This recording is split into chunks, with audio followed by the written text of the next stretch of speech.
Hey everyone, let's secure our Raspberry Pi with a couple steps now that it's up and running MudPi.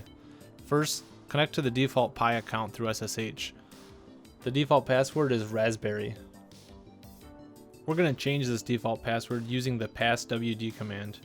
It'll ask you for the current password and then a new password you want to set it to. It's a good practice to change these default settings. In fact, MudPi installs a different user for you. You can probably remove this Pi account entirely if you'd like. The next thing I want to do is set up SSH keys. Up until this point, I've been using the default password and plaintext passwords to log in, which is okay for development, but if you're going to use this in the field, you should probably stop using that and use SSH keys, as they're a little bit more secure. I'm going to go ahead and go into the SSH folder and generate a new key. You can use the SSH keygen command to generate a new key. I'm also going to provide a couple of flags to set some various settings, such as the file name and encryption method. All of these commands will be available on the MudPi website. It's also going to ask me if I want to put an additional passphrase on my key. I'm going to leave this blank for now. You can then copy this key if you want to with the cat command. You should be copying the public key and not your private key. You can also pipe this over to pbcopy if you want to keep it in your clipboard. The next thing we need to do is take this key and put it onto our Raspberry Pi.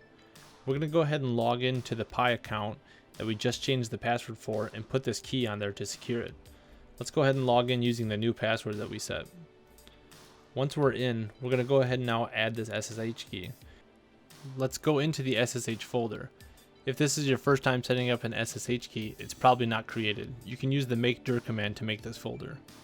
Inside this folder, we need to make a file called Authorized Keys. This file will contain all the public keys that we want to be authorized to connect with. We can do so using the touch command. Next, we need to set permissions on the directory and the file that we just created. We'll use the chmod command to do so. Set the directory permissions to 700 and the files to 600. This should be sufficient rights. We now need to copy our public key into this authorized keys file. You could open the file with vim or nano and paste it into there. I'm also going to do another method by using the cat command and piping it over SSH. So typing in cat and going into our SSH directory, I'm going to copy the public key. I'm then going to pipe this over through SSH. Since we're setting this on the Pi user, we'll be SSHing into the Pi account. We then need to tell it which command we want to run after we've SSH'd in. We'll just be copying this key that we've copied over and piped through to the authorized keys file. Again, all these commands will be available on the website. Once our SSH key is copied over, we'll be able to log in through SSH without using a password anymore. We've now copied our public key into the authorized keys file. We should now be able to log in through SSH using this key that we just set. So now when we go to SSH in, we're going to type in -I followed by the private key that we want to use to authorize ourselves. I'm also going to tell it to use identities only yes, so that way we're not prompted to use a password and prioritize using the SSH key. If we tell it now we want to log into our Pi account using this key, we should not be prompted for a password and log in directly. And we weren't, so everything's working correctly. I recommend setting up an SSH key also for the MudPi account that's created for us. So let's go ahead and SSH into our MudPi account and set up the SSH keys for this user as well. The default password for MudPi is MudPi app. Let's make the SSH folder because it's likely not made already.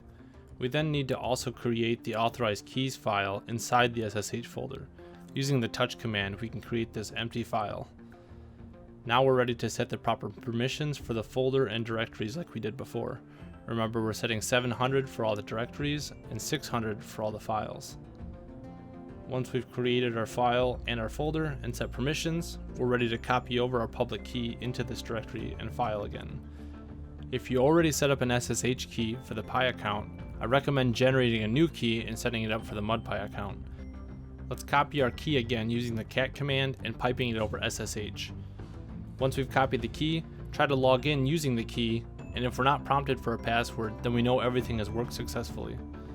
With these couple of steps, we've gone ahead and secured our Raspberry Pi and our MudPi installation a lot more. I'll leave some links below to some further reading. God bless you all, and we'll see you in the next one.